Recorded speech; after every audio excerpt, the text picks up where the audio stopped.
Eu fiz questão de assistir do início ao fim, e realmente ela fez a parte dela como mulher de Deus diante do altar com uma palavra tão forte.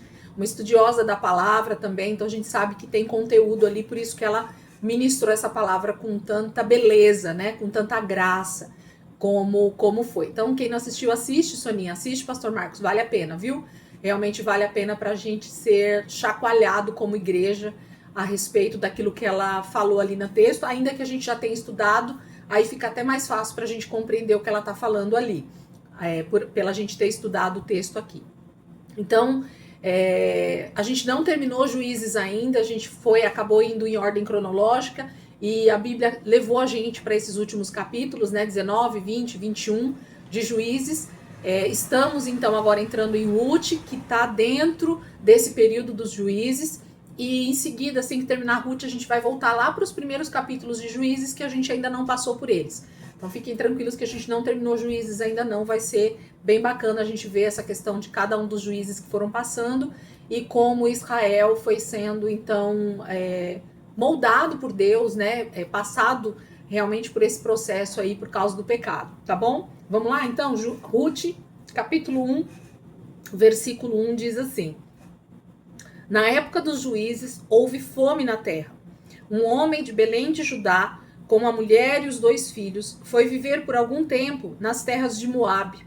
O homem chamava-se Elimeleque e sua mulher Noemi, e seus 2 filhos, Malom e Quilion. Eram efrateus de Belém de Judá, e chegaram a Moabe, e lá ficaram. Morreu Elimeleque, marido de Noemi, e ela ficou sozinha com seus 2 filhos. Eles se casaram com mulheres moabitas, uma chamada Orfa e a outra Ruth.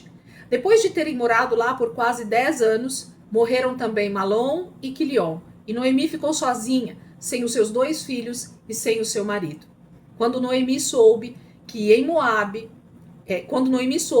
Moabe que o Senhor viera em auxílio do seu povo, dando-lhe alimento, decidiu voltar com suas 2 noras para sua terra. Assim ela, com as suas 2 noras, partiu do lugar onde tinha morado. Enquanto voltavam para a terra de Judá, disse-lhe Noemi: Vão, retornem para a casa de suas mães, que o Senhor seja leal com vocês, como vocês foram leais com os falecidos e comigo. O Senhor conceda que cada uma de vocês encontre segurança no lar do outro marido. Então deu-lhes beijos de despedida, mas elas começaram a chorar alto e lhe disseram: Não, voltaremos com você para junto do seu povo. E disse, porém, Noemi: Voltem, minhas filhas, por que viriam comigo? Poderia eu ainda ter filhos que viessem a ser os seus maridos? Voltem, minhas filhas, vão, estou velha demais para ter outro marido, e mesmo que eu pensasse que ainda há esperança para mim, ainda que eu me casasse esta noite e depois desse à luz filhos, iriam vocês esperar até que eles crescessem? Ficariam sem se casar à espera deles? De jeito nenhum, minhas filhas.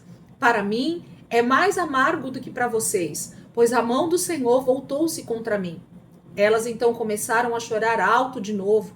Depois Orfa deu um beijo de despedida em sua sogra, mas Ruth ficou com ela. Vamos parar aqui no versículo 14, para a gente então contextualizar e entender o que está acontecendo, para a gente entender o desenvolvimento da história.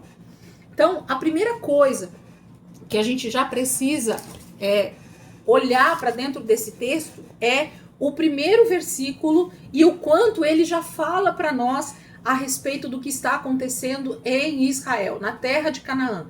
Então a gente está dentro do livro de Juízes, a gente já viu alguns capítulos que trazem uma certa tristeza para nós, porque o contexto é de um povo que Deus libertou do Egito, caminhou com eles durante todo o tempo no deserto, encaminhou eles para que eles realmente possuíssem a terra prometida, deu a terra prometida para eles, com uma promessa que era uma terra que manaria leite e mel. Deus prometeu e Deus cumpre. Só que nós estudamos durante todo esse período no Pentateuco justamente essa questão de como Israel é duro de coração, como o pecado ele está enraizado na nossa natureza, como as nossas atitudes, o nosso comportamento que vai ditar a bênção ou a maldição. Deus colocou sempre diante de nós e diante de Israel 2 caminhos. E é eles ou somos nós que decidimos que caminhos vamos tomar. Então, o entendimento disso já precisa estar sempre bem claro para nós sempre. A gente precisa estar sempre trazendo isso para a memória. Outra coisa aqui que a gente já tem que ver é que então Israel está dentro da terra prometida, já morando ali, né? Eles já habitam a terra prometida já há algum tempo. E Deus tem uma promessa de uma terra que mana leite e mel. Então não deveria ter nenhum tipo de problema ali dentro. Mas, como a gente viu na conquista no livro de Josué, a gente percebe que Josué dá toda a instrução para esse povo de que eles deveriam agir corretamente diante do Senhor. Eles deveriam exterminar todo o povo que ali morava. Nós falamos já bastante sobre isso. E isso tinha a ver justamente com a limpeza da terra, com os falsos deuses que eram adorados aí, com a contaminação espiritual que já existia na terra de Canaã. Deus queria fazer com que a terra prometida fosse o lugar aonde ele iniciaria o processo de limpeza de toda a terra. Então, Canaã, a terra prometida, seria o primeiro território, a primeira região que Deus voltaria a limpar para iniciar todo o povo de Deus do zero.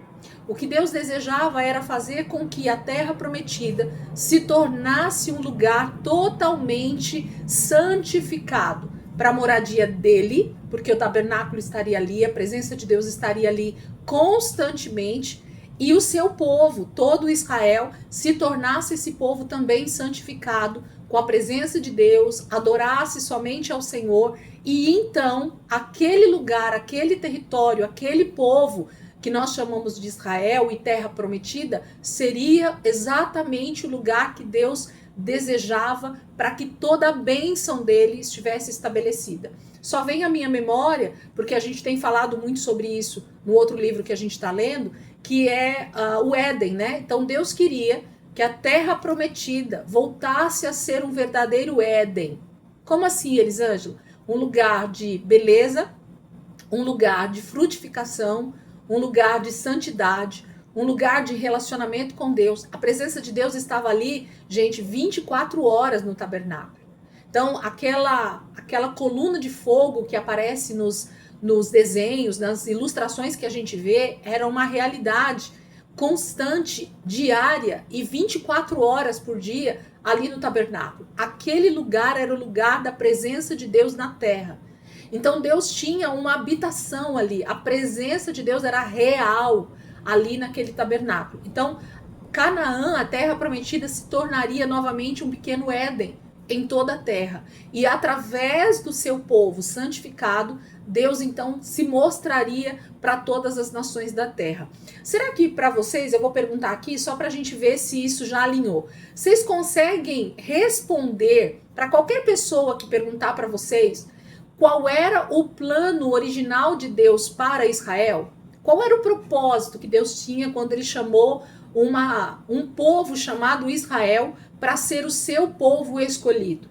Era só porque ele fez o unidunité, salamé, minguê, o escolhido foi você? Não. A grande questão que a gente precisa sempre ter em mente, e se alguém nos perguntar Deus escolheu Israel porque tem a ver com uma genealogia, mas isso não vem ao caso porque a gente não conseguiria explicar isso em meia dúzia de palavras. Mas depois desse povo escolhido, né, quando Deus então resolve separar Israel, as 12 tribos de Israel, ele diz para esse povo: vocês serão santos para mim, um povo escolhido, realmente uma geração santa, né, um sacerdócio real, para que vocês possam ser exemplo e então possam falar de mim através do nosso relacionamento para as outras nações.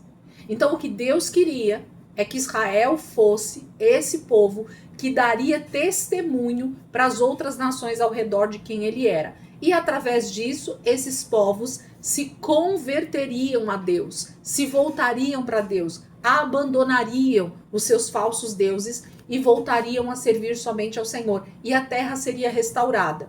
Consegue entender isso? Essa seria a resposta de vocês para qualquer pessoa que perguntar para nós por que Deus escolheu Israel e para que ele escolheu Israel. Aí a gente pode completar justamente fazendo o paralelo. E nós, igreja, somos a mesma coisa. Deus também agora escolhe judeus e gentios para o mesmo propósito. Ser um povo santo, ser um povo diferente, santificado para ele, que tem relacionamento com ele, e através disso a gente possa testemunhar sobre esse Deus, de como é bom obedecê-lo, de como é bom servi-lo, de como é bom ser santo nessa terra, para que as pessoas reconheçam Jesus também como seu Senhor e Salvador e sejam salvas. E então a terra vai ser redimida. Entendem? É exatamente isso. Então esse é o pano de fundo para nós, de todo o Velho Testamento, basicamente. E aí todo o contrário disso, tudo que Israel fizer que vai contrário a essa palavra, a esse propósito de ser santo, de ser exemplo para as outras nações, vai cair justamente na maldição, naquilo que Deus disse que aconteceria se eles se desviassem, se eles buscassem outros deuses. Então, a consequência de maldição sobre Israel ou sobre cada um de nós não tem a ver com Deus, tem a ver conosco. Somos nós que com a nossa atitude, com o nosso comportamento, com o nosso pecado, atraímos para nós o juízo de Deus, a maldição de Deus. Conseguem entender isso também? Tudo certo? Até aqui? Né? A gente consegue compreender isso? Então, a gente já viu aqui em Juízes, já no início do primeiro capítulo, segundo, que a gente já estudou e agora esses últimos, que Israel já se desviou, já está se contaminando com outras nações vizinhas. E a gente cai dentro do livro de Juízes, que a gente começou recentemente, aonde o texto vai dizer, por exemplo, no texto que a gente estudou, o último versículo do capítulo 21, ele fala assim, ó, naquela época não havia rei em Israel, cada um fazia o que lhe parecia certo. Percebem que Deus não é Deus sobre Israel nesse momento da história. Eles fazem o que eles acham que é certo. Então, quando o ser humano começa a fazer só aquilo que ele acha certo, da forma que ele acha certo, nós caímos no erro, infelizmente, de errar o alvo, que isso chama pecado. Então, Israel já estava mergulhado em diversos pecados. E alguns deles a gente viu no desenvolvimento dos últimos capítulos que a gente viu de Juízes, que é terrível. Capítulo 19, capítulo 20, capítulo 21, é um pior do que o outro. Então a gente já vê como Israel está totalmente corrompido pelo pecado, porque eles permitiram que as outras nações, que esses povos que moravam em Canaã permanecessem com eles. Não foi obedecido a regra que Deus havia dado, o que Deus desejava que eles fizessem, que era limpar a terra, para que esse Éden, né, voltasse a acontecer ali na terra prometida. Aí a gente entra nesse texto de Ruth, e o primeiro versículo fala exatamente isso, ó. Na época dos juízes, houve fome na terra. Em qual terra, gente, que houve fome que está se falando aqui? Na terra de Canaã. Então, como assim? Deus havia dado a terra prometida ao povo de Israel. Ele disse que dessa terra manaria leite e mel, seria uma terra próspera, seria uma terra de muitos frutos, seria uma terra de muita bênção, de muita prosperidade para Israel. Tem textos lá que a gente leu no Pentateuco, que Deus fala que eles colheriam aonde eles não plantaram. Eles teriam todo o benefício de uma terra já pronta. Ok? Então Deus estava dando para eles a terra totalmente pronta. Mas o texto está dizendo para nós, Deus está dizendo para nós através da sua palavra, o autor do livro de Ruth, que a gente não sabe quem escreveu Ruth, não existe nenhum comentarista que diz o autor de Ruth, não existe uma pessoa específica para ter escrito Ruth. Ele diz que na época dos juízes houve fome na terra de Canaã. Puxa vida! No lugar onde era para ter abundância, de bênçãos houve fome. E quando a gente fala de fome na Bíblia, a gente está falando de fome real, gente, de escassez real. A gente não está falando de um período econômico difícil. A gente não está falando de uma política de corruptos. A gente não está falando do Brasil, onde algumas pessoas passam dificuldades financeiras. Não. Quando a Bíblia fala houve fome na terra, é porque realmente houve escassez de tudo que se pode imaginar. Não houve colheita, não havia água, não havia nenhum tipo de recurso para que as pessoas vivessem o mínimo possível. Houve fome na terra, o texto está dizendo. Aí o versículo 1 continua assim, ó. Um homem de Belém de Judá, com a mulher e seus 2 filhos, foi viver por algum tempo nas terras de Moabe. Aí o texto vai dizer, termina o versículo 1 falando sobre uma família que morava em Belém de Judá. Isso eu falei semana passada e vou repetir aqui para vocês entenderem o quão grave isso é. Eles estavam na terra prometida, onde Deus já havia dado a promessa de prosperidade, mas pior ainda, o texto está falando de uma família, de um pai de família, de um homem chamado Elimeleque, que morava em Belém de Judá, no território da tribo de Judá, numa cidade chamada Belém. E a palavra Belém significa casa de pão. Então não é só um casal qualquer, não é só de um lugar qualquer de Israel, da terra prometida, mas é justamente e não à toa que é um casal do lugar onde era para ser a casa de pão, aonde nunca deveria faltar pão. Porque o nome Belém significa casa de pão, um lugar que deveria ter pão em abundância. E a gente sabe qual é a representação de pão dentro da Bíblia, gente. É a própria presença de Cristo, é a própria presença de Deus ali, sendo o pão vivo que desce do céu para nós todos os dias. Então só reclama de pão quem não tem Jesus, sim ou não? Porque Jesus disse, né? Nem só de pão viveria o homem, mas de toda a palavra que procede da boca de Deus. Então, a presença de Deus em nós, a abundância de Deus em nós, traria todo tipo de bênção para a nossa vida. E não somente a preocupação com o alimento, com o pão físico, mas Ele é o próprio pão para nós, esse sustento, principalmente espiritual. Então, não é à toa que o texto vai falar para nós a respeito de uma família específica e vai contar esse testemunho de vida aqui para nós, para que algo seja despertado dentro de nós. Então, a família de Elimeleque morava na terra prometida, provavelmente desde o tempo da conquista de Josué, ou eles talvez seriam já a segunda geração dessa entrada, né, do povo de Israel em Canaã. Mas eles estavam ali inseridos dentro dessa conquista, viveram, né, a bondade de Deus nessa conquista, mas a casa de pão faltou pão. E Elimeleque olha para isso e diz assim: ainda que eu tenha, que eu more, ainda que eu esteja no lugar da promessa de Deus para mim, eu prefiro ir buscar pão lá fora do que me arrepender dos meus pecados e voltar até pão aqui dentro. Isso agora Elisângela está falando, tá? Por quê? O texto bíblico não vai dizer para nós que houve uma imigração em massa, ok? Assim como aconteceu com Jacó, lá na época que eles tiveram fome na terra de Canaã, e José vai chamar, né, toda a sua família para morar no Egito, por causa da situação da fome que houve na terra, principalmente no Egito, mas em toda a terra.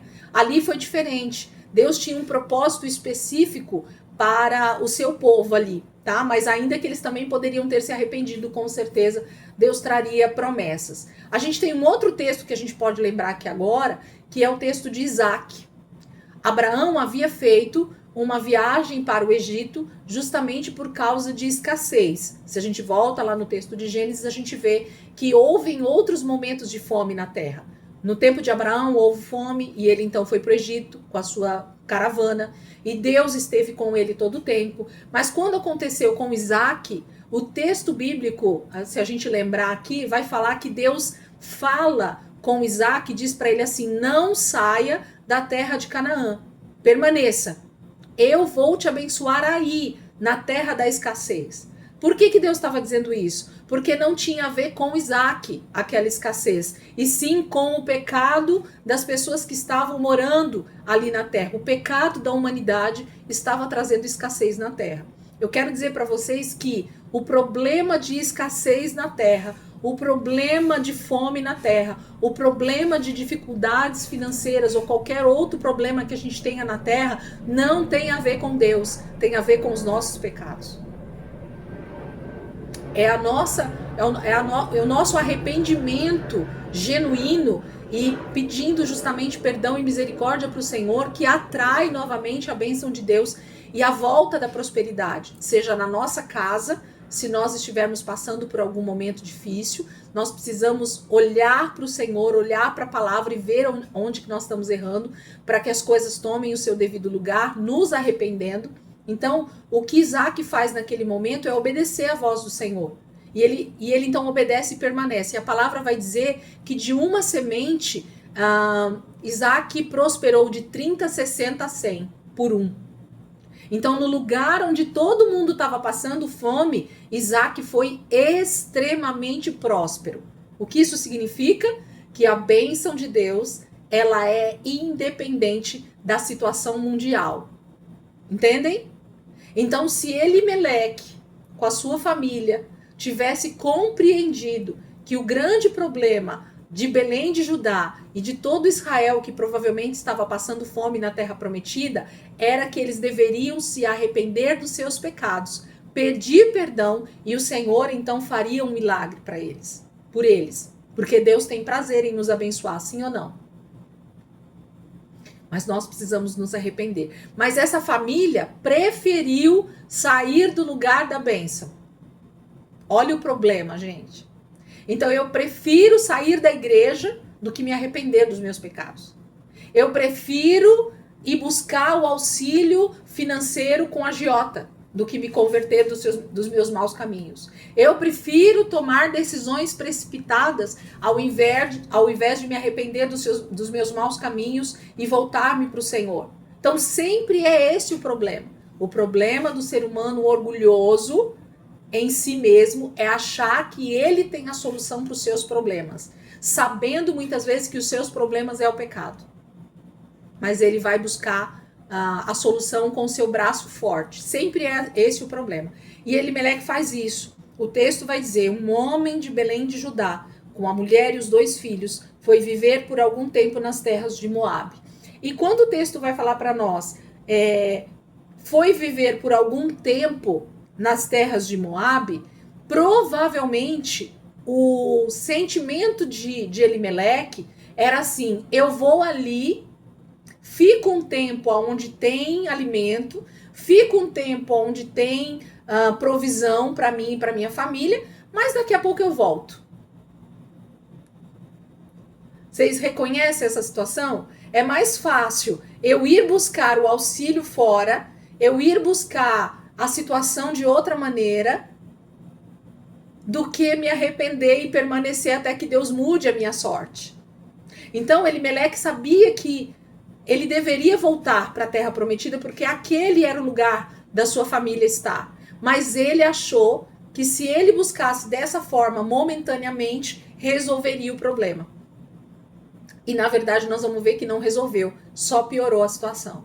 Então, o pecado e o não arrependimento, ele nunca vai gerar algo bom quando nós decidimos continuar nesse caminho. Ele sempre vai atrair morte.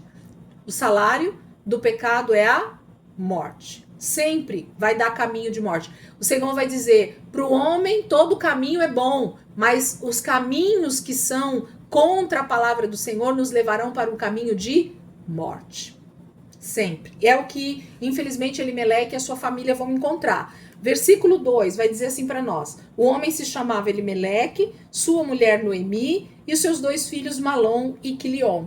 Eles eram efrateus de Belém de Judá e chegaram a Moabe e lá ficaram. Então ele decide, pega a sua família e vai com todos eles para a terra de Moabe e permanece lá. Versículo 3. Morreu Elimeleque, marido de Noemi, e ela ficou sozinha com seus 2 filhos. A tragédia, ela está estabelecida. Por quê? Porque nós sabemos, dentro do contexto da Bíblia, que uma mulher viúva, ela tinha um problema sério sobre a vida dela. Por quê? Porque realmente ela era totalmente dependente do seu marido. Então, um homem, quando ele morria e a sua mulher então estava viúva, ela tinha um problema social, moral para resolver. E aqui Noemi está fora da sua terra, ela não está em Belém de Judá, ela está fora do seu contexto cultural, o seu povo, o povo de Israel tinha leis muito claras para cuidar do órfão e da viúva, lembra? Então, se ela tivesse em Belém de Judá e Elimeleque morresse, ela ainda tinha o amparo das leis de Moisés, dizendo que o Senhor estava pedindo que o povo cuidasse dessa viúva. Então, havia um cuidado que seria feito com ela. Mas ela não estava em Belém de Judá, ela não estava na sua terra. Ela não estava com o seu povo, ela estava em Moabe. Ok? Então, ela estava fora do contexto da sua família. E então, ela perde o seu marido e se torna viúva numa terra estrangeira. Mas ela tem ainda, graças a Deus, e com certeza foi isso que ela falou naquele momento que Elimeleque morre, eu tenho 2 filhos homens. Olha que bênção, glória a Deus. Por quê? Porque esses meninos provavelmente já eram homens feitos, jovens, ou homens, né, na sua fase adulta já. Então ela tem o esteio, ela tem uma base bem forte ainda, que são os seus filhos. Na lei, naquela cultura, eram os filhos que eram responsáveis então por essa viúva, pela mãe, né? Para cuidar dela, para dar o sustento para ela permaneceria sob os cuidados dos seus filhos. Então é isso que está acontecendo aqui nesse momento.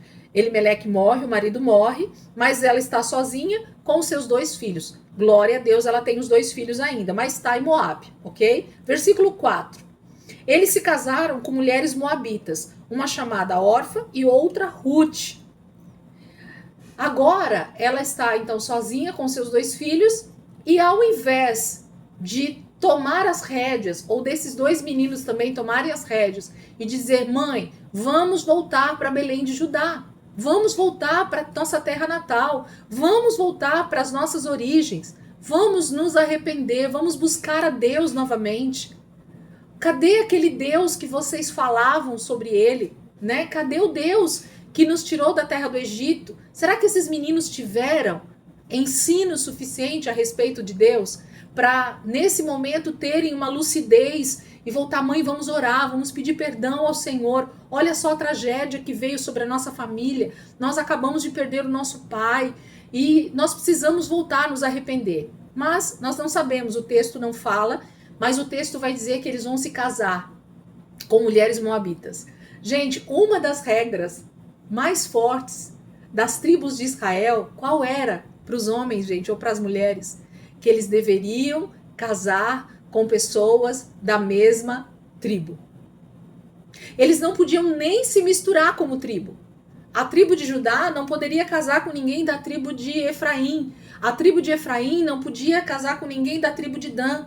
Por quê? Porque Deus queria fazer com que permanecesse uma linhagem perfeita. Por causa de quem? Por causa de Cristo. Ok? Não podia haver mistura racial de tribo com tribo. Deus tinha um propósito para aquela nação, lembra? Eles eram um povo escolhido do Senhor para que através, principalmente, da tribo de Judá viesse quem, gente? Jesus Cristo. A linhagem precisava estar limpa, a linhagem precisava estar pura. Deus havia determinado regras sobre o casamento porque isso precisava permanecer até a vinda de Cristo. Então, obedecer significava ter a redenção, ter Cristo aqui na terra encarnado. Tudo dependia da obediência de Israel, no propósito divino. Mas então esses 2 meninos, justamente da tribo de Efraim, se casam com mulheres moabitas. Uma das tribos talvez mais contrárias às leis do Senhor. Moabe foi a tribo, o povo que ajudou Balaão a fazer o povo pecar contra o Senhor. Lembra da história de Balaão? Balaão estava justamente com o rei de Moabe, com Balaque, fazendo o povo de Israel pecar. Havia uma diferença enorme, cultural, étnica, religiosa, de adoração a outros deuses. Eles tinham a prática de matar crianças para Moloque. Os moabitas eram terríveis na sua forma de adoração aos seus deuses. E era justamente nesse lugar que Elimeleque leva a sua família para morar. Nós temos um exemplo claro de como isso acaba com toda uma família, gente, justamente com o pai dos moabitas. Quem era o pai dos moabitas e dos amonitas? Quem aí lembra assim bem rápido? Quem eram os pais dos moabitas e dos amonitas? Ló, né? Então, é das filhas de Ló, com o seu pai, que nascem os moabitas e os amonitas. Então, e aonde foi parar Ló com a sua família, depois que saiu da presença de Abraão, de perto de Abraão? O que ele olhou e viu nas Campinas? Sodoma e Gomorra. Percebe como esse afastamento da presença de Deus, das práticas que o Senhor pede para nós, dessa tradição que aparentemente é ruim, desse povo que é o meu povo, das leis que me cercam, que me fazem ser alguém realmente obediente ao Senhor, vai trazer consequências gravíssimas e geralmente de morte. Isso aconteceu lá atrás com Ló e a sua família dentro de Sodoma e Gomorra. A prática sodomita, a prática de idolatria arrastou aquelas duas filhas de Ló para essa prática com o pai, de ter filhos com o pai, e tudo isso se desenvolve justamente em duas nações, os moabitas e os amonitas, que vão ser terríveis na sua maneira de idolatria, de culto, de viver uma vida promíscua, de viver uma vida terrível. Todas as vezes que a gente olhar para a palavra de Deus e ver o povo moabita ou amonita, nós vamos ver práticas e um povo totalmente inimigo de Deus, por causa justamente das leis do Senhor, do que eles gostavam de praticar, da forma que eles gostavam de viver. Mas é nesse lugar que Elimeleque leva a sua família para morar. E agora os meninos, talvez perdidos no seu ensino, porque nós falamos um pouco sobre isso já no começo de Juízes, que o problema de uma nova geração não é a nova geração. Lembra que eu falei bastante sobre isso? O problema de uma nova geração geralmente tem a ver com os pais, tem a ver com os avós, que não ensinaram a palavra de Deus para esses filhos, para esses netos. Então a responsabilidade de uma geração que não conhece o Senhor tem a ver conosco, tem a ver com os nossos pais, tem a ver com a geração anterior. E provavelmente, pelo texto, nós vamos ver que Noemi é uma mulher até temente a Deus, sim, porque as noras vão desejar estar com ela. É muito provável que ela tinha práticas bem próximas à lei do Senhor na sua vida. Mas será que Elimeleque também tinha? Será que ele ensinou os seus filhos dentro da lei do Senhor? Será que eles tiveram contato realmente com aquilo que era certo, correto? Ou será que eles não tiveram nenhum contato e por isso que nessa hora eles não conseguiram buscar o Senhor para saber qual era a direção que eles tinham? A gente não sabe. O texto não vai falar. A gente fica pensando, conjecturando e imaginando. Mas o texto está fazendo a gente pensar sobre isso. O texto está nos levando a refletir sobre isso. Se esses meninos não têm uma atitude correta de levar a mãe novamente para Belém de Judá, de voltar para a terra prometida, mas permanecem em Moabe e além disso se casam com mulheres moabitas, é porque eles não entenderam qual era o propósito que Deus tinha para a tribo de Judá, para a tribo de Efraim, para o povo de Israel. E eles então se contaminam no modo de falar nos seus casamentos, casando com duas mulheres moabitas, que não era o propósito de Deus para eles. Vamos seguir. Em poucos versículos a gente já vê uma situação extremamente difícil. Aí diz assim, ó, versículo 5. Vou voltar no 4 porque tem um finalzinho aqui. Eles se casaram com mulheres moabitas, uma chamada Orfa e a outra Ruth. Depois de terem morado lá por quase 10 anos, morreram também Malom e Quilion, e Noemi ficou sozinha, sem os 2 filhos e sem o marido. Lembra que eu falei que o pecado ele só vai levar para um lugar, morte. Então a permanência desses meninos agora ali em Moabe, um casamento com moabitas, traz a tragédia que estava quase que certa, né? Não se sabe o motivo da morte deles, eram jovens, mas com certeza o Senhor não queria essa contaminação em Israel. O Senhor não permitiria essa contaminação das tribos em Israel. Não era esse o propósito. E infelizmente, o Senhor permite a morte desses 3 homens, Elimeleque e os seus 2 filhos. E agora temos uma viúva, não só uma, como 3, né? Mas principalmente Noemi, que era uma mulher da tribo de Efraim, uma efraimita, né? Que morava em Belém de Judá. Essa mulher sabe que tudo isso que aconteceu na vida dela, na sua família, tem a ver com o pecado. Tem a ver com práticas que eles deixaram para trás, tem a ver com uma terra que eles deixaram para trás. Ela vai falar um pouco sobre isso e nós vamos entender o restante da história do meio para o final. Então nós temos agora 3 viúvas, certo? Versículo 6. Quando Noemi soube em Moabe que o Senhor viera em auxílio do seu povo, dando-lhe alimento, decidiu voltar com suas 2 noras para sua terra. Agora vem uma notícia, gente. Olha a notícia que vem.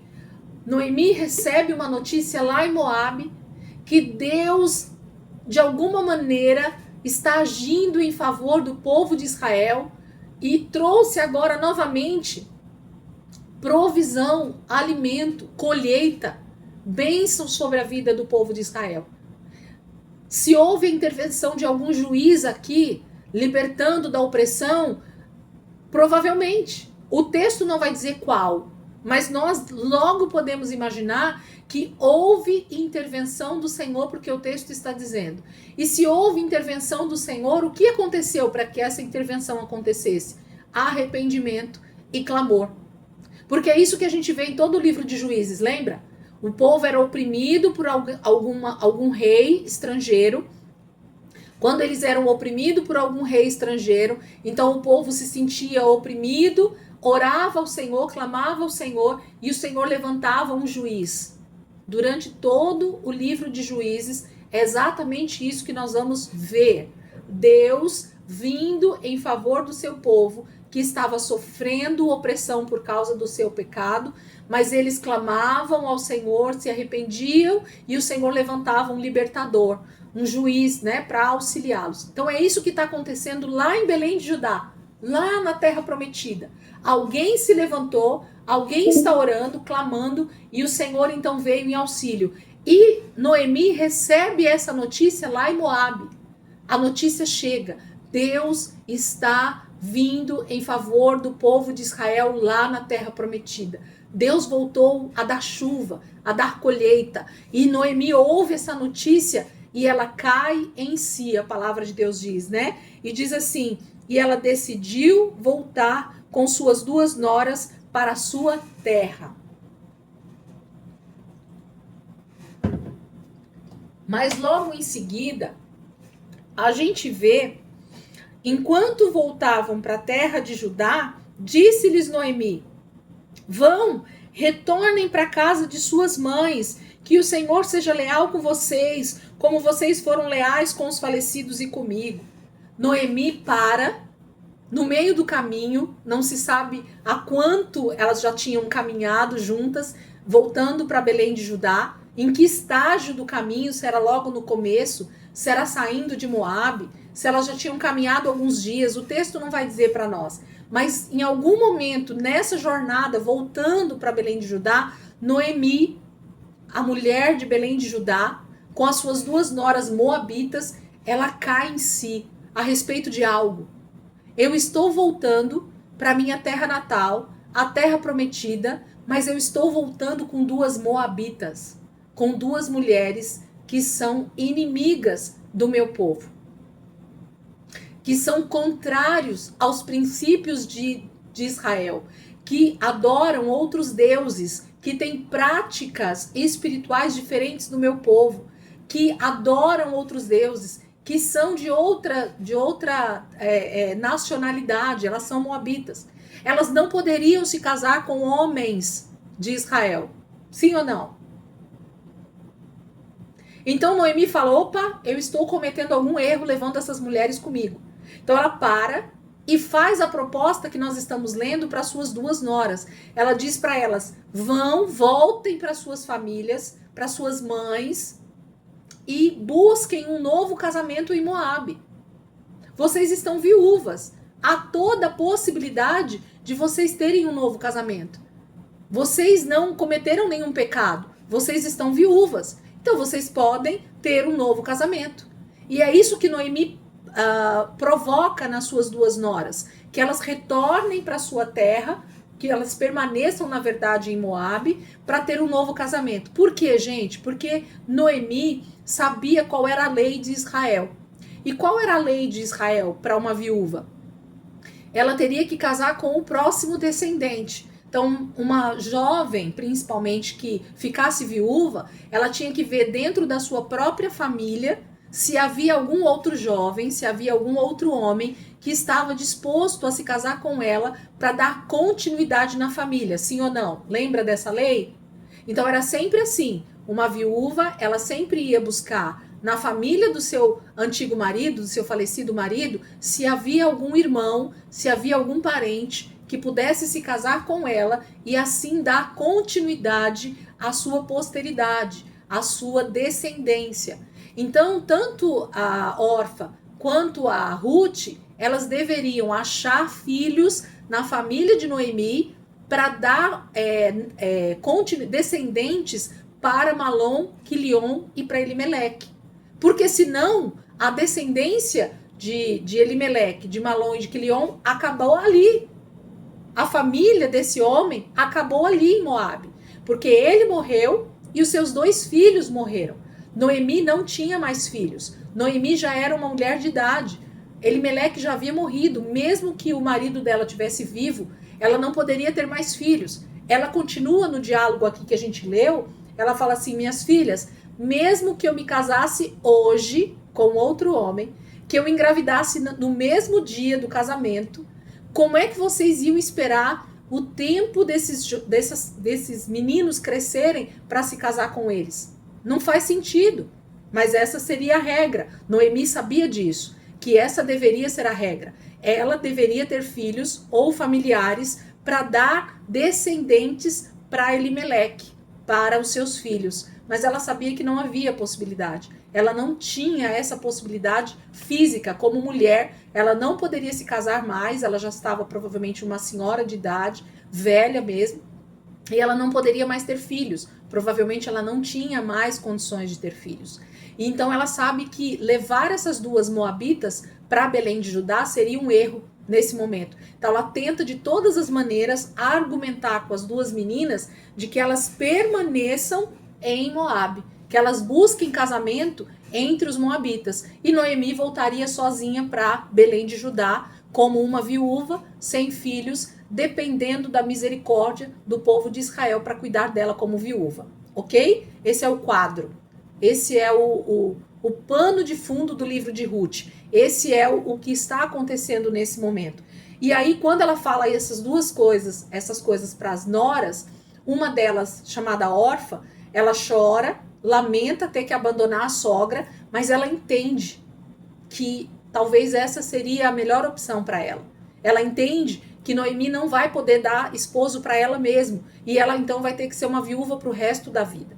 É isso que elas teriam que ser, as duas. Orfa e Ruth teriam que ser viúvas para sempre, sendo jovens, porque Noemi não poderia dar filhos para ela, e ninguém naquela época se casava com uma viúva de uma outra tribo, porque teria que dar descendentes. Era toda uma cultura extremamente diferente dos nossos dias, e a gente talvez nem consegue compreender essa cultura, mas é isso que acontecia. Orfa então volta, né, abandona realmente, né, se despede de Noemi e volta, mas Ruth não consegue. Ruth não tem essa mesma atitude. Ruth desenvolve um amor pela sua sogra e por toda essa história que se desenvolveu em Moabe, que ela então faz a declaração talvez mais bonita do livro de Ruth e que a gente ouve muito essa declaração. É um texto extremamente emblemático do livro de Ruth. Vamos ler junto? Versículo 15, então. Então Noemi a aconselhou: veja, sua concunhada está voltando para o seu povo e para o seu Deus. Volte com ela. Olha isso, gente. Noemi, então, lúcida nesse sentido de saber que essas duas meninas adoravam, tinham uma cultura enraizada nelas, moabita. Elas adoravam deuses diferentes do Deus de Israel. Elas tinham um estilo de vida enraizado nelas diferente. Não dava para levar para Israel. Não dava para levar para a Terra Prometida. Não dava para levar para Belém de Judá. Mas o versículo 16 diz algo para nós, que vai acontecer com Noemi e com Ruth a partir desse momento.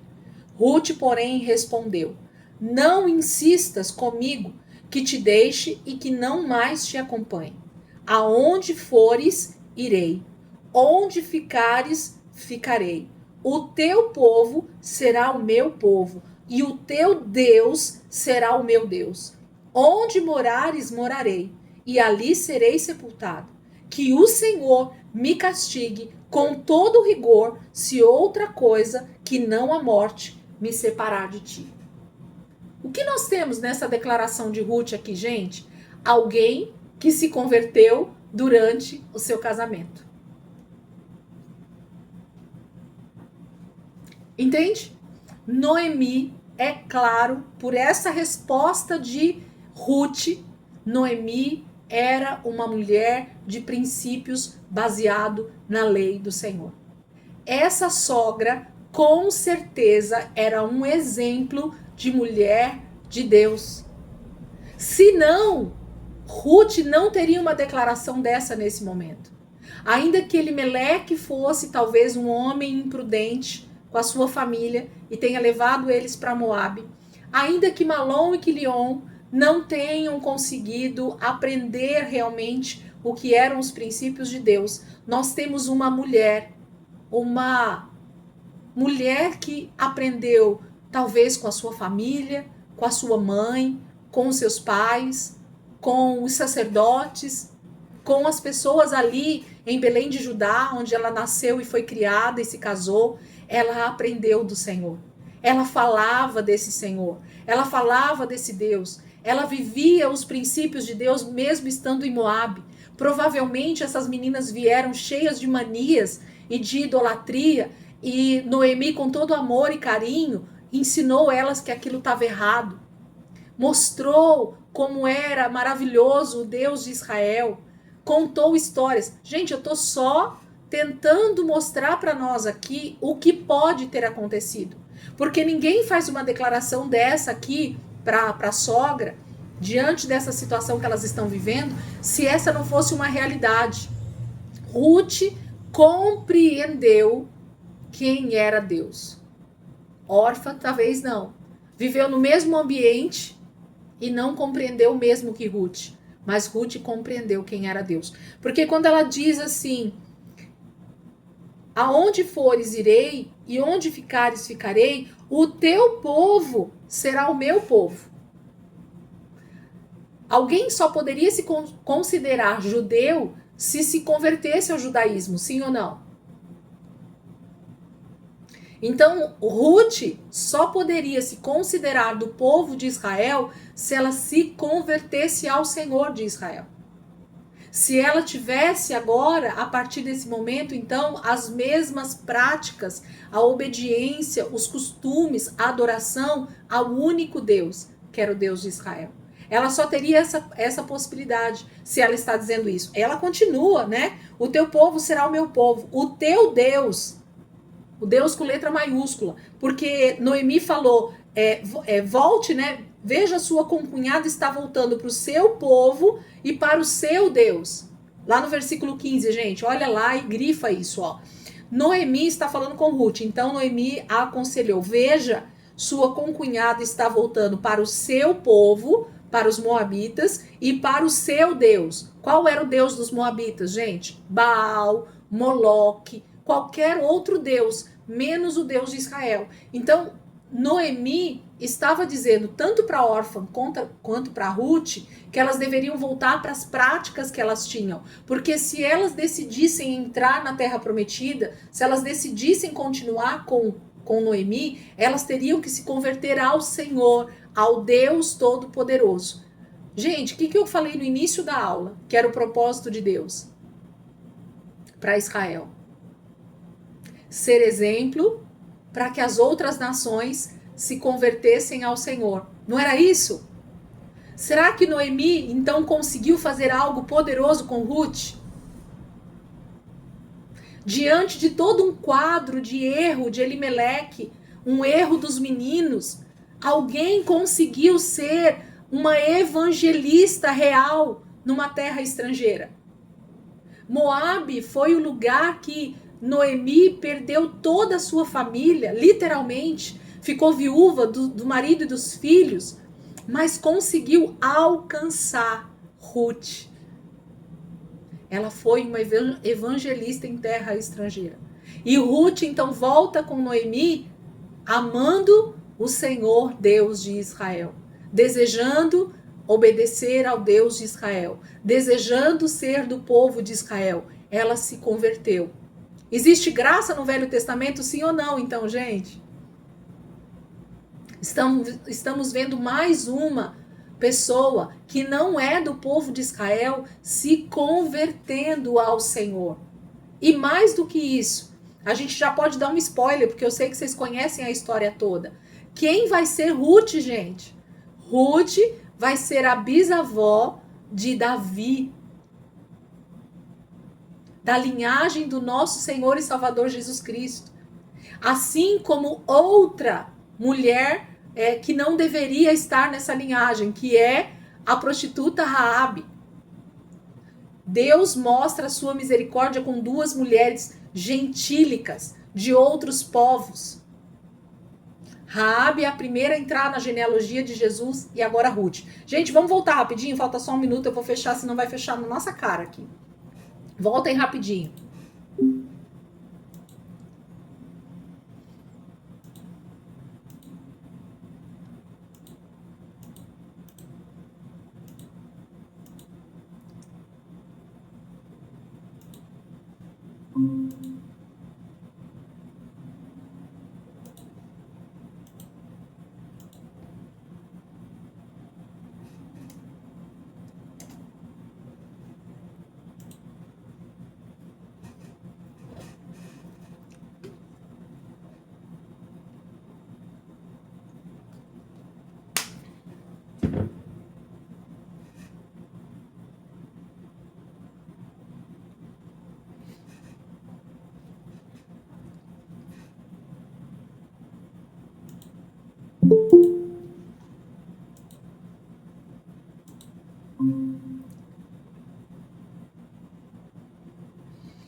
E aí, amiga?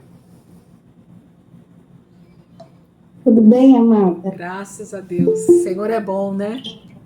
Eu vejo esses textos e a gente enche o coração de alegria, né? Como é lindo. O mover de Deus, a maneira como Deus vai agindo na humanidade, né? É algo maravilhoso olhar para um texto como esse e ver a graça do Senhor sendo estendida, não somente a Israel com a misericórdia, mas a outras pessoas que não teriam, né, essa oportunidade de serem resgatadas. Mas o Senhor, mesmo em meio ao erro, providencia Noemi dentro da região de Moabe para alcançar Ruth e ela ser, então, essa mulher que vai ser. Vamos continuar aqui? Só falta a Soninha, mas ela deve estar entrando aí já. Versículo 18. Quando Noemi viu que Ruth estava de fato decidida a acompanhá-la, não insistiu mais. Prosseguiram, pois, as duas até Belém. Ali chegando, todo o povoado ficou alvoroçado por causa delas. Versículo 19, tô aí, né? Prosseguiram, pois, as duas até Belém, e ali chegando, todo o povo ficou alvoroçado por causa delas. Será que é Noemi? Perguntavam as mulheres. Mas ela respondeu: não me chamem Noemi, melhor que me chamem de Mara, pois o Todo-Poderoso tornou minha vida amarga. De mãos cheias eu parti, mas de mãos vazias o Senhor me trouxe de volta. Por que me chamam Noemi? O Senhor colocou-se contra mim. O Todo-Poderoso me trouxe desgraça. Foi assim que Noemi voltou das terras de Moabe, com sua nora Ruth, a Moabita. E elas chegaram a Belém no início da colheita da cevada. Gente, aqui nós temos algumas coisas bem interessantes que estão acontecendo. A primeira é essa amargura, né, de Noemi. Infelizmente, muitas vezes, as circunstâncias da nossa vida, elas nos levam para um lugar de amargura mesmo, essa é a palavra. Então, essa mulher, Noemi, viúva do seu marido e sem os 2 filhos, né, volta para sua terra dizendo: de mãos cheias eu parti. Eu li um certo comentário sobre esse texto que me chama bem a atenção. Em nenhum momento o texto vai dizer, e aqui a gente percebe que a família de Elimeleque não era uma família pobre em Israel. E a gente vai perceber isso um pouco melhor mais para frente, dentro do texto aqui de Ruth. Mas aqui já fica claro que Elimeleque sai das terras de Belém com algum tipo de riqueza. Ele sai com a sacola cheia. Ele não sai alguém realmente passando fome. Porque, lógico que Noemi não está falando simplesmente de valor financeiro. Ela está falando de marido, de filhos. Ela fala de mãos cheias eu parti, é porque ela tinha muitas bênçãos na vida dela. Mas o texto mais para frente vai mostrar para a gente de que Elimeleque não era de uma família pobre. Assim como todo o povo de Israel não era de uma linhagem pobre.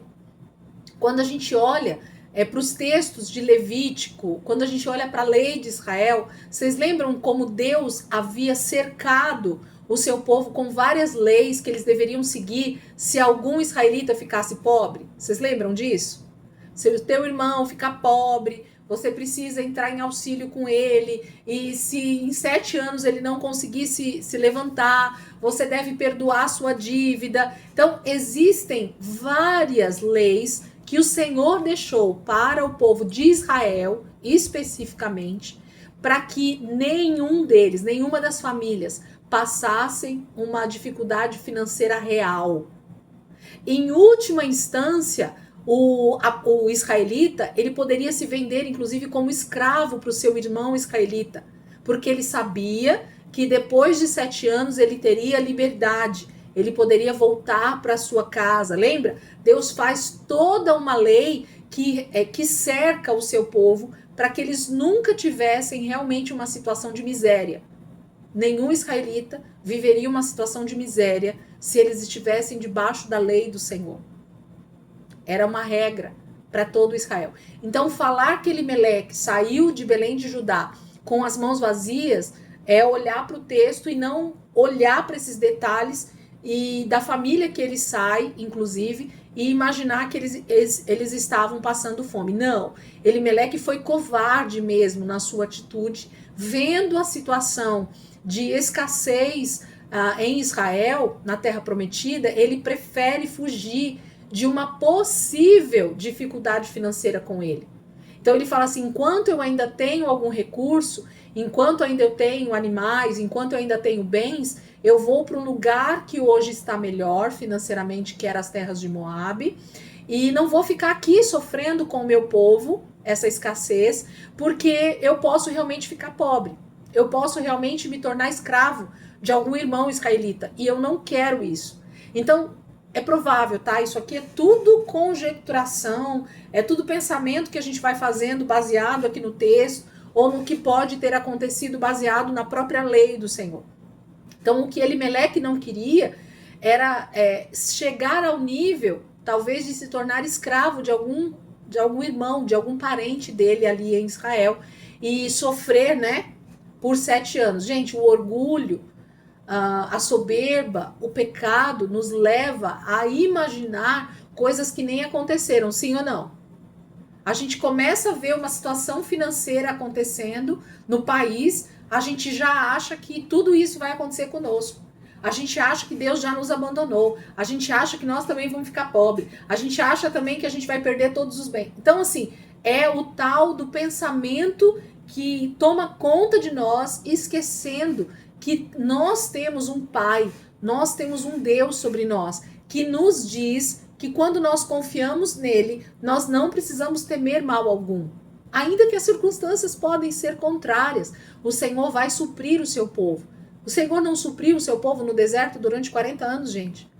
O Senhor não supriu o seu povo até aqui. O Senhor não tem suprido a humanidade até aqui.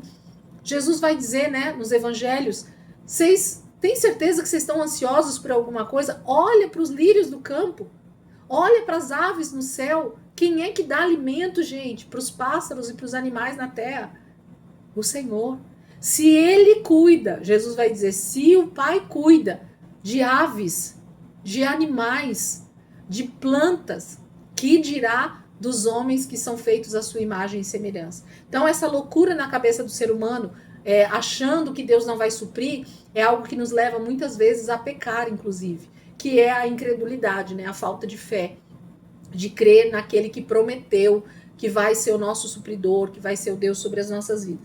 Então, quando ela chega lá em Belém de Judá com a Ruth, as mulheres ficam, né, questionando, porque provavelmente fazia uns 20 anos que elas já tinham saído dali, né, porque eles vivem 10 anos casados com as moabitas e provavelmente mais um período entre 10 anos também até a morte dos 3, né. Então vamos colocar aí que eles viveram uma média de 20 anos ali em Moab. Então 20 anos depois, as pessoas elas estão diferentes, né. Como é que estava Noemi nesse momento? Então as mulheres têm dúvida se é Noemi que está voltando ali. E quando elas perguntam, então, se ela é Noemi, a resposta dela é, não me chamem Noemi. Eu esqueci agora, gente, eu não anotei aqui. Eu tinha anotação em outro lugar do nome de Noemi. Se alguém quiser colocar aí no Google, eu acho que eu tinha anotado em algum lugar aqui o nome de Noemi, mas não tá aqui nesse meu caderno, tá em outra anotação. É um nome lindo, o significado de Noemi. Mas aqui ela diz que ela não deve mais ser chamada de Noemi, mas de Mara. Pode falar, pastor? Não? Ela não quer mais ser chamada de Noemi, que é um nome belo, um nome abençoado, vamos dizer assim. Mas ela quer ser chamada de Mara, alguém que é amarga. Pode falar, Rê. Noemi significa agradável, delicada.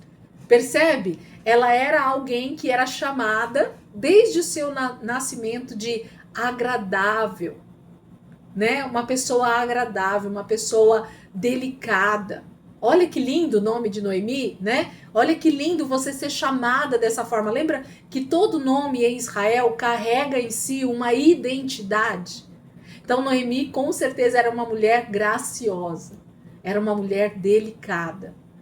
Era uma mulher que era agradável, tanto ao seu marido, quanto aos seus filhos, quanto às pessoas que cercavam ela. E justamente por isso que as noras, e Ruth em especial, não queria abandonar essa mulher agradável, essa mulher delicada, essa Noemi, ok? Só que ela diz, eu não quero mais ser chamada de agradável, mas eu quero ser chamada de Mara, de amarga, literalmente, esse é o significado da palavra Mara.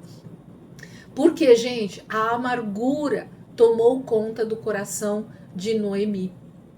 Diante de toda essa situação que aconteceu na sua vida, e agora diante desse retorno, com toda a tristeza, com todo o luto que ela está carregando, tanto do seu marido quanto dos 2 filhos, ela chega em Belém de Judá desacreditada. Essa é a palavra. Então, essa mulher, ela realmente está desacreditada de futuro, desacreditado de graça de Deus sobre a vida dela. Mas ela deveria ter acordado já no momento em que Ruth se converte, né? É que a gente olha para a Bíblia hoje com esse olhar, né? De que nós estamos vendo Ruth, essa nora se convertendo literalmente ao Senhor. e que ela foi a responsável por essa conversão de Ruth. Então, já deveria haver uma alegria no coração de Noemi só pela vida de Ruth. Mas, gente, como as situações da nossa vida cegam a gente para aquilo que Deus está fazendo. Ela estava carregando consigo, Noemi, ela estava levando para dentro de Israel a mulher que seria a bisavó do neto de Davi. Ela nem imaginava que era isso que ia acontecer na sua descendência. Noemi não tinha ideia que Deus iria fazer algo grandioso através da vida dela e da sua descendência. Mas era isso que o Senhor ia fazer. Era isso que Deus ia continuar fazendo. E é isso que Deus continua fazendo na humanidade.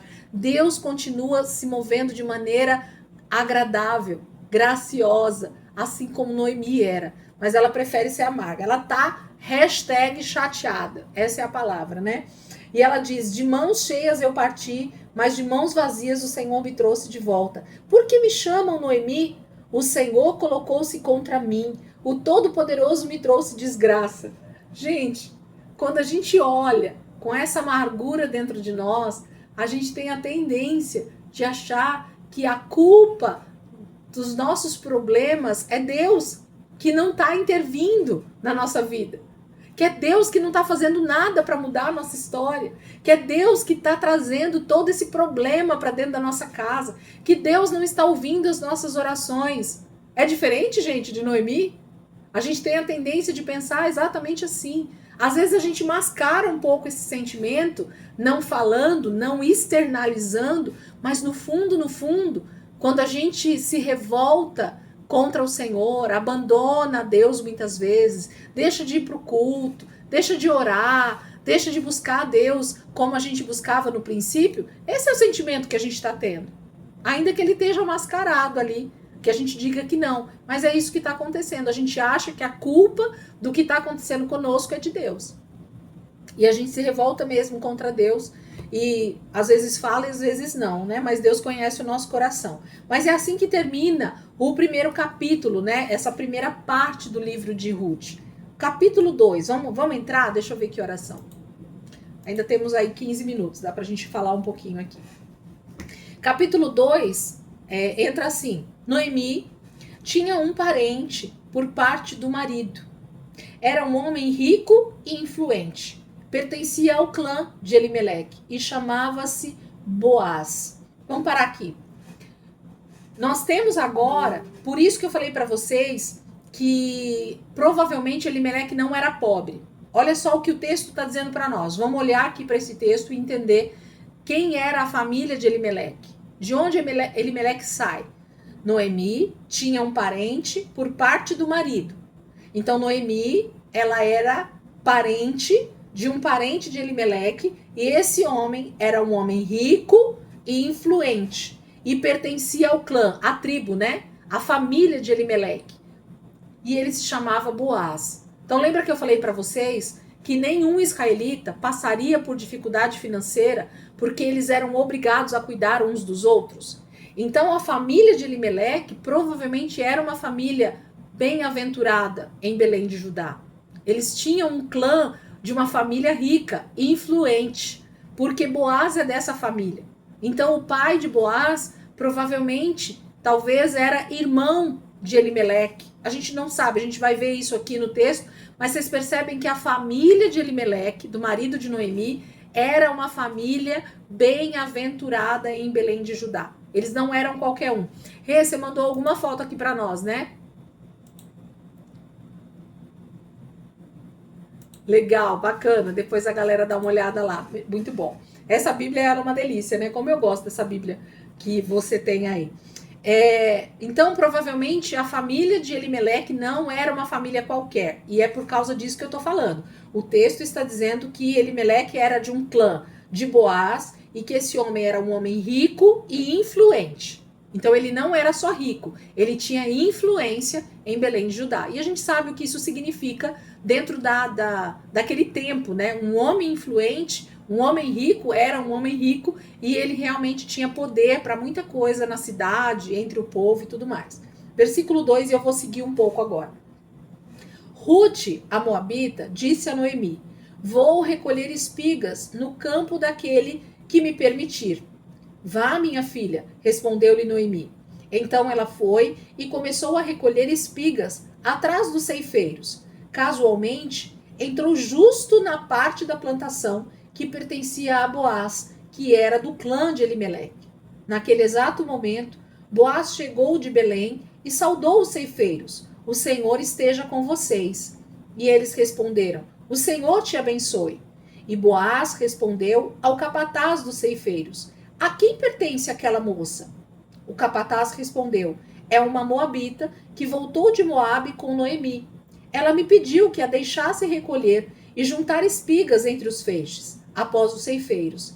Ela chegou cedo e está em pé até agora. Só sentou-se um pouco no abrigo. E disse então Boaz a Rute: ouça bem, minha filha, não vá colher noutra lavoura, nem se afaste daqui. Fique com minhas servas. Preste atenção onde os homens estão ceifando e vá atrás das moças que vão colher. Darei ordem aos rapazes para que não toquem em você. Quando tiver sede, beba da água dos potes que os rapazes encheram. Ela inclinou-se e, prostrada, rosto em terra, exclamou: por que achei favor aos seus olhos, ao ponto de o Senhor se importar comigo, uma estrangeira? Gente, que lindo! Meu Deus do céu! Como o Senhor é bom! Versículo 11. Boaz respondeu: contaram-me tudo o que você tem feito por sua sogra, depois que você perdeu seu marido, como deixou seu pai, sua mãe e sua terra natal para viver com um povo que você não conhecia bem. O Senhor lhe retribua o que você tem feito. Que seja ricamente recompensada pelo Senhor, o Deus de Israel, sob cujas asas você veio buscar refúgio. E disse ela: continue eu a ser bem acolhida, meu Senhor. O Senhor me deu ânimo e encorajou a sua serva, e eu sequer sou uma filha de suas servas. Na hora da refeição, Boaz lhe disse: venha cá, pegue um pedaço de pão e molhe-o no vinagre. Quando ela se sentou junto aos ceifeiros, Boaz lhe ofereceu grãos tostados. Ela comeu até ficar satisfeita, e ainda sobrou. Quando ela se levantou para recolher espigas, Boaz deu estas ordens aos seus servos: mesmo que ela recolha entre os feixes, não a repreendam. Ao contrário, quando estiverem colhendo, tirem para ela algumas espigas dos feixes e deixem-nas cair, para que elas recolha e não a impeçam. E assim Rute colheu na lavoura até o entardecer. Depois debulhou o que tinha juntado, quase uma arroba de cevada. Carregou-a para o povoado e sua sogra viu quanto Rute havia recolhido quando ela lhe ofereceu o que havia sobrado da refeição. A sogra lhe perguntou: onde você colheu hoje? Onde trabalhou?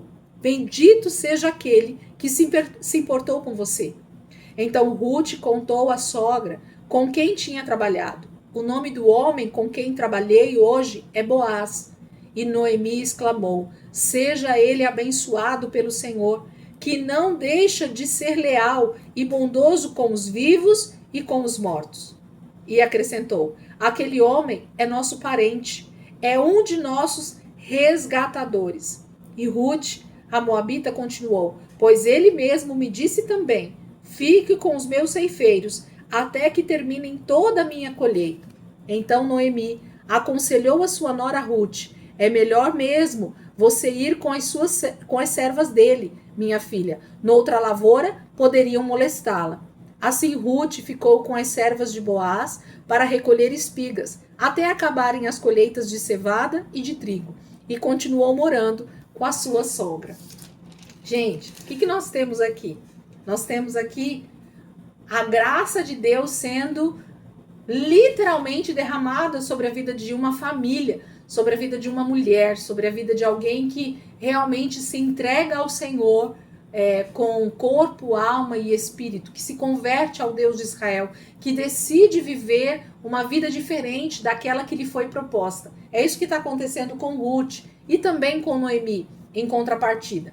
Mas o mais legal aqui é que o texto termina o capítulo 1 dizendo algo que eu acabei esquecendo de falar, mas vamos lembrar aqui. O texto vai dizer assim, ó, no versículo 22 do capítulo 1. Foi assim que Noemi voltou das terras de Moabe, com sua nora Ruth, a moabita. Elas chegaram a Belém no início da colheita da cevada. O início da colheita da cevada era um período específico no calendário de Israel. Deixa eu só ver aqui. É justamente, anotem aí, o período do início do calendário judaico. O período que elas chegam ali em Belém de Judá é o período de Nissan, o período da Páscoa, o período do início do calendário judaico, que é Nissan, o mês de Nissan, o mês que eles comemorariam inclusive a Páscoa, ok? Dentro do calendário judaico. Então, aqui já mostra para nós uma coisa extremamente importante. Noemi chega com Ruth, uma nova convertida, exatamente no momento em que ela vai participar do início do calendário judaico. Ela vai participar do início das festas judaicas. E qual a primeira festa, talvez, e a mais importante para alguém que não conhece o Senhor, que está acabando de se converter, senão a Páscoa? Comer do cordeiro que era sacrificado em favor de todo Israel.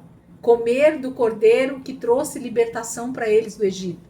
Nós sabemos muito bem o que isso significa. Significa comer do próprio corpo de Cristo hoje. Nós entendemos isso. Então, Noemi e Ruth não estavam chegando em qualquer momento em Belém de Judá, mas elas estavam chegando justamente no período em que iniciaria o período das festas judaicas ali em Israel, e mais precisamente no período da colheita de cevada, que era Nissan.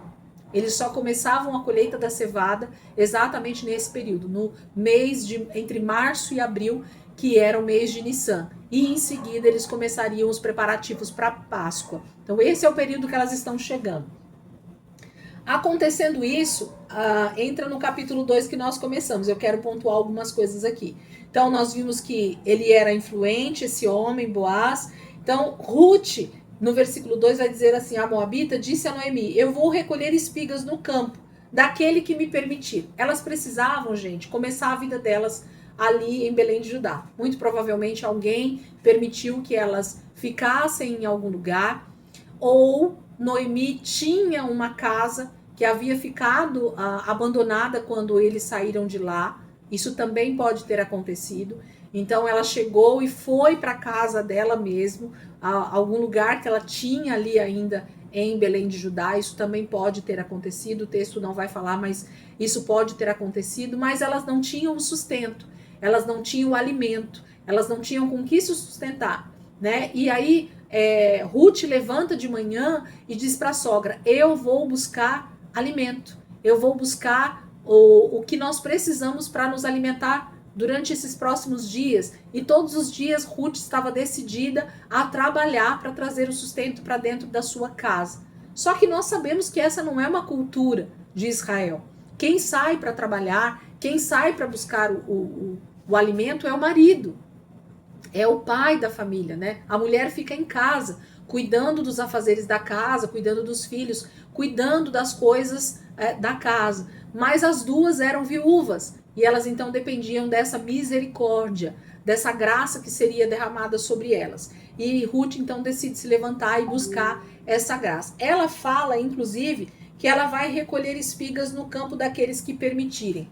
Se vocês lembrarem, depois eu vou pegar o texto específico, mas tem um texto na palavra lá na lei que o Senhor vai dizer que eles deveriam deixar as espigas que caíssem no campo, nos cantos, para que os pobres recolhessem. Você lembram desse texto? Lembram disso? Então, era isso que Ruth estava indo fazer. Noemi provavelmente falou sobre isso, e Ruth então vai com a esperança de que realmente nos campos, no lugar que ela fosse, alguém teria misericórdia dela e ela conseguisse colher alguma espiga, alguma cevada, algum trigo para trazer alimento para sua casa. Elas eram pobres, tinham chegado literalmente com uma mão na frente e outra atrás em Belém de Judá. Elas não tinham nada. senão elas mesmas, né?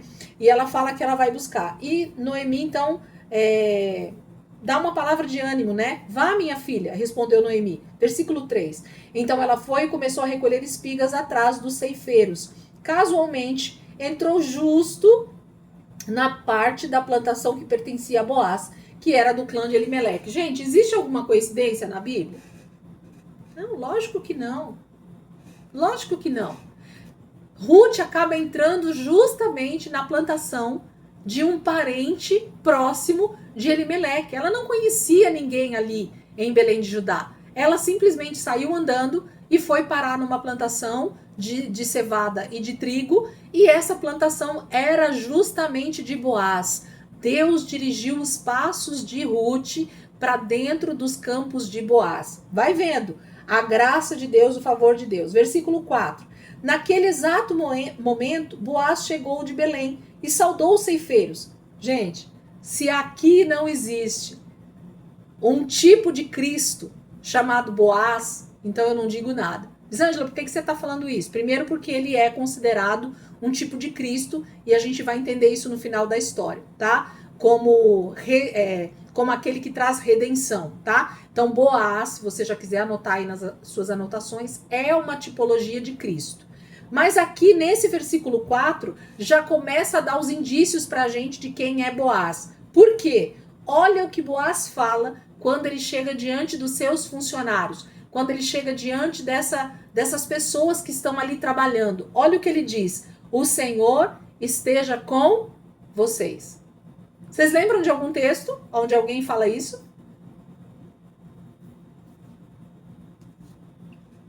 Quando Jesus chega e seus discípulos estão reunidos, qual é a primeira frase que o Senhor diz? A paz esteja com vocês. Quem é a paz, gente? A paz é Ele.